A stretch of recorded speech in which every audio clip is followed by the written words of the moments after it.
Well, I think this comes down plain and simply to economics. The Gulf countries want more trading partners. They see economic opportunity in Syria and rebuilding Syria. And they want to they don't want to be left out. If others are going to normalize with them, their feeling is they'll get in on the action as well. And also it's sort of the question of, for a lot of them, of where is Syria going? Is there an alternative to the status quo that's been going on the last 12 years? Or is it sort of time for them, in their view, to change things and normalize with the Assad regime?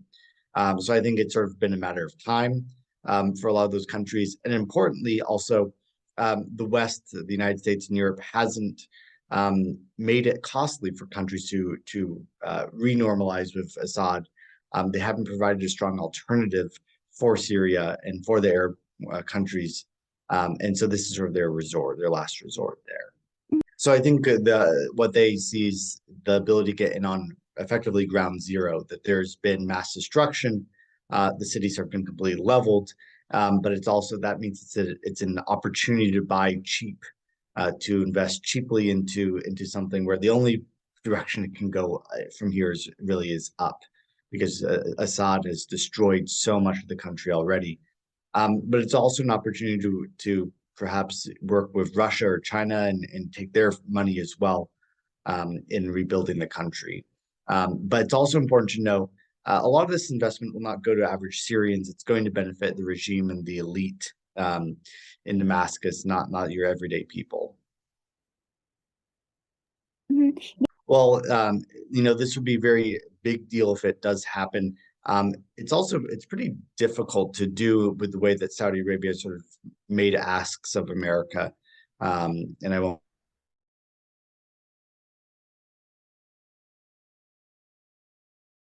Traditionally in Washington, Democrats are more wary of the Saudi Arabia-US alliance than Republicans are.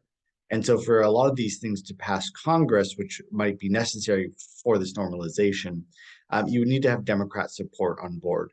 And the only way that's going to happen is if President Biden is the one leading this initiative and working at diplomacy. I think one of the reasons that Saudi Arabia wants this to be done all at once is they want a grand bargain. They want relations with the United States as part of this.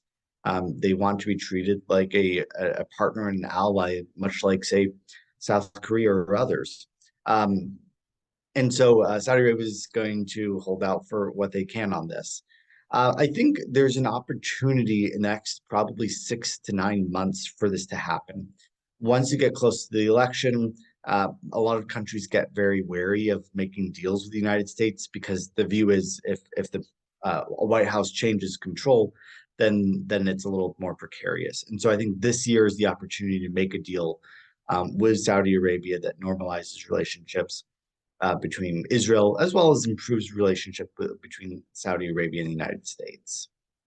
All up to Iran. Iran is one that basically violated the diplomatic arrangement with Saudi Arabia when Iranians basically destroyed the Saudi embassy. They opened it up and rampaged through it. That's why Saudi Arabia broke off ties with Iran back in 2016.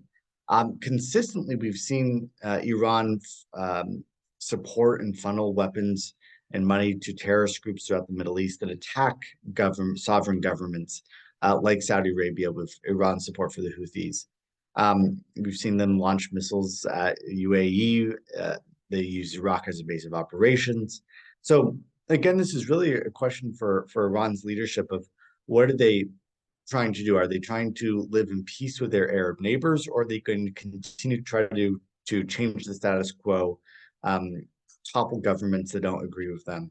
I think the question answer is quite clear from the Iranian people. The Iranian people don't want this territorial expansionist foreign policy. They just want to be able to have the ability to make a good living, to live in peace with their neighbors, have a good job, buy groceries. And the question is whether the Iranian leadership is interested in that, or whether they're going to be more ideological. All the signs I have seen point to the fact that the ideological hardliners are really winning this fight, and have for the last 5, 6, 7 years now in the Iranian system. and that they've been rampaging against them across the Middle East. So I don't see Iran staying peaceful with Saudi Arabia for too long. I think there'll be a honeymoon period, and I suspect that's going to come to an end in a few years. Mhm. How do you see the relation between Saudi Arabia, the Gulf region in general, and the U.S. today under Biden administration? There were many attempts by the administration to fix the relation. Brett McGurk was in Saudi Arabia a week ago. Do you think the mutual trust, is back? And how is it going to be in the future?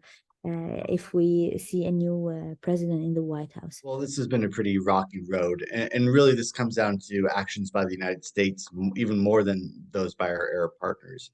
Look, in the first 2 years of the administration, the Biden administration took almost every step it could to alienate Saudi Arabia, UAE, and other Gulf partners. We went and tried to negotiate a deal with Iran that did not serve their benefit. We insulted their leaders. We almost never actually even went to the region. And so it's not really a surprise to me that those Arab countries went and looked for other arrangements with countries like China as a result. Now, 2 years in, I think the administration has realized that they did a lot of things really wrong. And they learned the hard way when countries like Saudi Arabia just ignored US requests on, say, oil production, for example. And now they're coming back, but it's going to take a long time to rebuild that trust that was lost. You can't just say a few nice things for a few months, come visit the region and hope all goes better. That has to be followed up with words, not just with words, but with actions. You need to have their back when they need things. Show that you're a trustworthy partner. That's going to take, in my view, quite a long time to get back to the point where we were at the end of 2020.